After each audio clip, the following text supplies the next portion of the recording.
तो दोस्तों आज हो गई है 22 अगस्त और जो बड़ी खबरें हैं मुख्य समाचार हैं एक एक करके चलेंगे। तमाम बेहद बड़ी अपडेट्स आप तक आगे इसी वीडियो के माध्यम से पहुंचाएंगे, इसलिए लगातार हमारे साथ आगे इसी वीडियो में बने रहिएगा। तो वहीं दोस्तों खबरों की तरफ चलने से पहले आप लोगों से एक छोटा सा निवेदन है कि अगर आप लोग भी यूपी के विधानसभा चुनाव में सत्ता परिवर्तन की लहर को देखते हैं तो अभी इस वीडियो को लाइक कीजिएगा, चैनल को सब्सक्राइब करके बेल के आइकन को जरूर दबाइएगा दोस्तों, और कमेंट बॉक्स में किसानों के समर्थन में कमेंट करना मत भूलिएगा। जय जवान जय किसान। तो आइए दोस्तों पहली बड़ी खबर आप लोगों को बताते चले। केंद्रीय रेल राज्य मंत्री दानवे का विवादित बयान, कहा राहुल गांधी किसी काम के नहीं, कांग्रेस ने की है पद से हटाने की मांग। आप लोगों को बताते चले केंद्रीय मंत्री राव साहेब दानवे ने कांग्रेस के नेता राहुल गांधी की आलोचना करते हुए कहा है कि वह किसी काम के नहीं है और उनकी तुलना छुट्टा सांड से की है। कांग्रेस ने दानवे की अभद्र टिप्पणी पर आपत्ति जताई है और उन्हें केंद्रीय मंत्री परिषद से हटाने की तुरंत मांग की है। दानवे ने महाराष्ट्र के जालना जिले में जनसभा में यह अभद्र टिप्पणी की है राहुल गांधी पर, जिसके बाद यहां पर कांग्रेस पार्टी हमलावर हो चुकी है केंद्रीय मंत्री पर और उनको तुरंत बर्खास्त करने की मांग कर रही है कांग्रेस पार्टी। इस बीच एक और बड़ी खबर आ रही है सामने दोस्तों। मोदी राज में बड़ा भ्रष्टाचार, 2017 से 2021 तक मनरेगा में हुआ है 935 करोड़ का घोटाला। जी हां दोस्तों, साल 2014 में देश के प्रधानमंत्री नरेंद्र मोदी ने भारत से भ्रष्टाचार खत्म करने और विदेशों में पड़े काले धन को वापस लाने का दावा किया था। आज तक जिसमें पीएम मोदी कामयाब नहीं हो पाए हैं, बल्कि विदेशों में काला धन और भी बढ़ गया है।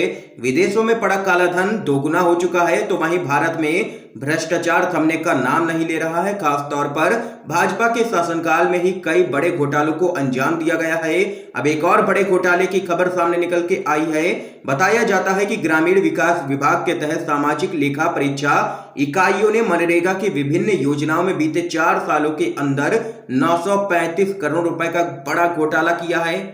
ये यहां पर दोस्तों खुलासा हुआ है। मोदी राज में एक और भ्रष्टाचार का एक और अपडेट आ रही है सामने। भारतीय किसान यूनियन का बड़ा ऐलान, 5 सितंबर को होगी किसान महापंचायत। तीनों ही कृषि कानून को वापस कराने के लिए एक लंबे अरसे से चले आ रहे किसान आंदोलन को मजबूत करने के लिए और एक बार फिर सरकार को अपना दम दिखाने के लिए आने वाली 5 सितंबर को भारतीय किसान यूनियन के द्वारा मुजफ्फरनगर में एक ऐतिहासिक महापंचायत का आयोजन किया जा रहा है, जिसमें उत्तर प्रदेश के जनपद सहारनपुर से भी लाखों की तादाद में भारतीय किसान यूनियन के द्वारा मुजफ्फरनगर पहुंच करके सरकार के खिलाफ एक बार फिर मोर्चा खोलने का निर्णय लिया गया है।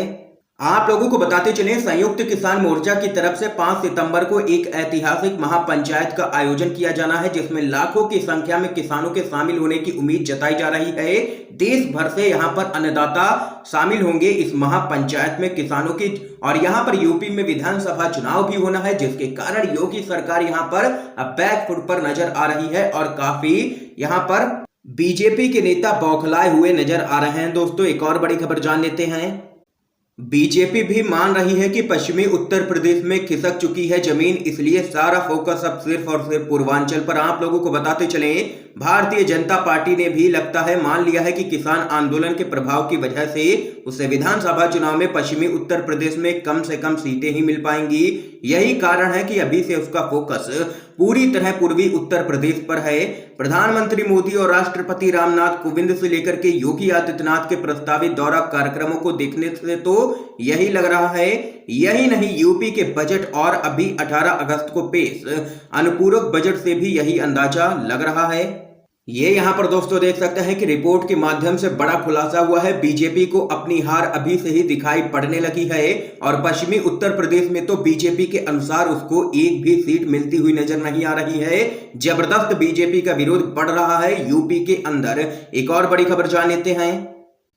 किसान आंदोलन, हरियाणा में प्रदर्शनकारियों के खिलाफ राजद्रोह के 2 मामले समेत कुल 138 केस किए गए दर्ज। आप लोगों को बताते चले हरियाणा के गृह मंत्री अनिल विज ने विधानसभा में बताया है कि राज्य में कृषि कानूनों के विरोध में हुए प्रदर्शनों के संबंध में ज्यादातर मामले कुरुक्षेत्र, सोनीपत, भिवानी, हिसार, सिरसा और फतेहाबाद जिलों में दर्ज किए गए हैं। ये मामले दंगा, घातक हथियार से लैस होने, आदेश की अवज्ञा, लोक सेवा को उसके कर्तव्य के निर्वहन से रोकने सहित विभिन्न धाराओं से संबंधित हैं। सभी 138 मामले सितंबर 2020 से अब तक दर्ज किए गए हैं। देख सकते हैं कि ताबड़तोड़ मामले यहां पर किसानों पर दर्ज किए जा रहे हैं। ये यहाँ पर खुलासा हुआ है हरियाणा विधानसभा के अंदर। एक और बड़ी खबर आ रही है सामने। पीएम मोदी ने झूठे मुकदमे में फंसाने के लिए सीबीआई ईडी दिल्ली पुलिस को दी है 15 लोगों की लिस्ट। सिसोदिया का केंद्र सरकार पर गंभीर आरोप। आप लोगों को बताते चलें, दिल्ली के उप मुख्यमंत्री मनीष सिसोदिया ने प्रेस कॉन्फ्रेंस कर राकेश अस्थाना की नियुक्ति को लेकर के प्रधानमंत्री नरेंद्र मोदी पर जोरदार हमला बोला है। उन्होंने प्रेस वार्ता में कहा है कि प्रधानमंत्री नरेंद्र मोदी ने 15 लोगों की लिस्ट सीबीआई और ईडी और दिल्ली पुलिस को जारी की है, जिसमें आने वाले चुनाव से पहले इन्हें झूठे मुकदमे चला करके बर्बाद करने का प्लान किया गया है। इसमें कई लोग आम आदमी पार्टी के भी हैं। और वहीं मनीष सिसोदिया ने यह भी कहा है कि हमें सूत्रों से पता चला है कि दिल्ली पुलिस आयुक्त राकेश अस्थाना ने प्रधानमंत्री नरेंद्र मोदी जी को इस पर काम करने का भी आश्वासन दे दिया है।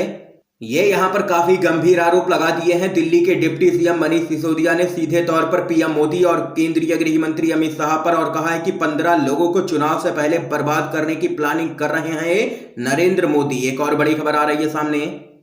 बीजेपी नेताओं की मुश्किलें बढ़ी। बीजेपी की जन आशीर्वाद यात्रा पर पुलिस हुई है सख्त। 36 एफआईआर दर्ज की गई हैं। आप लोगों को बताते चलें, महाराष्ट्र की उद्धव ठाकरे सरकार ने बीजेपी की जन आशीर्वाद यात्रा पर सख्ती दिखाई है। केंद्रीय मंत्री नारायण राणे के द्वारा मुंबई में निकाली जा रही जन आशीर्वाद यात्रा पर मुंबई पुलिस ने नकेल कस दी है।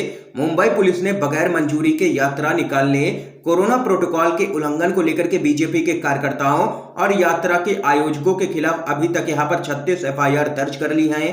ये यहां पर उद्धव ठाकरे सरकार का चाबुक चला है बीजेपी के नेताओं पर। एक और बड़ी खबर जान लेते हैं। सिंधिया की जन आशीर्वाद यात्रा में दिखे कई गैंगस्टर गुंडे।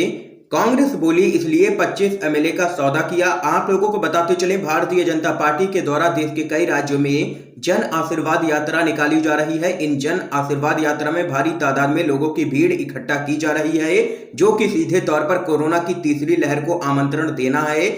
आप लोगों को बताते चलें, इसी क्रम में केंद्रीय मंत्री सिंधिया की जन आशीर्वाद यात्रा यहां पर निकल रही थी, जिसमें कई गैंगस्टर और गुंडे शामिल हुए दिखाई पड़े, जिन पर गंभीर आपराधिक मामले दर्ज हैं। बताया जाता है कि इंदौर में आयोजित इस जन आशीर्वाद यात्रा में परदेसीपुरा इलाके का गैंगस्टर युवराज उस्ताद भी खुलेआम घूम रहा था। भाजपा के नेता ज्योतिरादित्य सिंधिया की रैली में इतने बड़े स्तर पर गुंडों के शामिल होने पर प्रशासन और सरकार पर अब सवाल उठ रहे हैं। इस मामले में कांग्रेस के नेता राधिका खैरा ने भाजपा पर निशाना साधा है। उन्होंने इस खबर को शेयर करते हुए ट्वीट किया। कांग्रेस के नेता ने लिखा, बलात्कारी गैंगस्टर गुंडों की जन आशीर्वाद यात्रा, इससे अच्छे दिन और क्या आएंगे महाराज। ये यहाँ पर जबरदस्त तरीके से कांग्रेस ने घेरा है सिंधिया को। एक और बड़ी अपडेट आ रही है सामने। महबूबा मुफ्ती की केंद्र सरकार को बड़ी चेतावनी, अभी भी वक्त है, संभल जाओ नहीं तो मिट जाओगे। पड़ोस में देखो क्या हुआ। तालिबान ने अफगानिस्तान पर पूरी तरह से कब्जा कर लिया है और अब जल्द ही तालिबानी सरकार का गठन भी होने जा रहा है। अब भारत में कुछ राजनीतिक नेता जम्मू कश्मीर को लेकर के तालिबान से तुलना कर रहे हैं और केंद्र सरकार को चुनौती दे रहे हैं। पीडीपी की अध्यक्ष महबूबा मुफ्ती ने तालिबान से तुलना करते हुए कहा है कि देखें कैसे आतंकवादी समूह ने अफगानिस्तान से शक्तिशाली अमेरिका को बाहर निकाल फेंका है। उन्होंने मोदी सरकार से जम्मू कश्मीर की जनता से बातचीत करने और जम्मू कश्मीर का विशेष दर्जा बहाल करने की अपील की है। ये यहाँ पर कहना है महबूबा मुफ्ती का। एक और बड़ी खबर जान लेते हैं दोस्तों। गठबंधन को लेकर के ओपी राजभर ने किया है बड़ा ऐलान। संजय निषाद को साथ आने का दिया है न्योता। जी हां दोस्तों, सुभाषपा के अध्यक्ष ओपी राजभर ने बीजेपी पर जमकर के भड़ास निकाली है। राजभर ने कहा है कि कई जातियां ऐसी हैं जो रोजगार, राजनीति, शिक्षा और स्वास्थ्य के मामले में काफी पिछड़ी हुई हैं। इन जातियों को हिस्सेदारी देने के लिए कोई भी तैयार नहीं है, लेकिन इनका वोट लेने के लिए सब आ जाते हैं। हम लोगों के साथ यहाँ पर भेदभाव हो रहा है। इस दौरान उन्होंने मंच पर मौजूद निषाद पार्टी के अध्यक्ष संजय निषाद को साथ आने का भी न्योता दिया है। सुभाषपा के अध्यक्ष ओपी राजभर एक निजी चैनल के इंटरव्यू के दौरान ये सभी बातें कह रहे थे। दोस्तों एक और अपडेट आ रही है सामने। सोनिया गांधी की बैठक पर बोले हैं पी चिदम्बरम भक्त और ट्रोल बनाएंगे मजाक, लेकिन हमें एक होना चाहिए। आप लोगों को बताते चलें, कांग्रेस के वरिष्ठ नेता पी चिदम्बरम ने सोनिया गांधी की बैठक का समर्थन करते हुए कहा है कि किसी भी दूसरे अधिकार के मुकाबले आजादी को ज्यादा महत्व देने वाले लोगों को 19 विपक्षी दलों की ओर से एकजुट होने की कवायद का स्वागत करना चाहिए। उन्होंने ट्वीट कर कहा कि भक्त और ट्रोल विपक्षी एकजुटता का मजाक बनाएंगे, लेकिन उन्हें मार्टिन निमोलर के मशहूर बोलों को याद रखना चाहिए।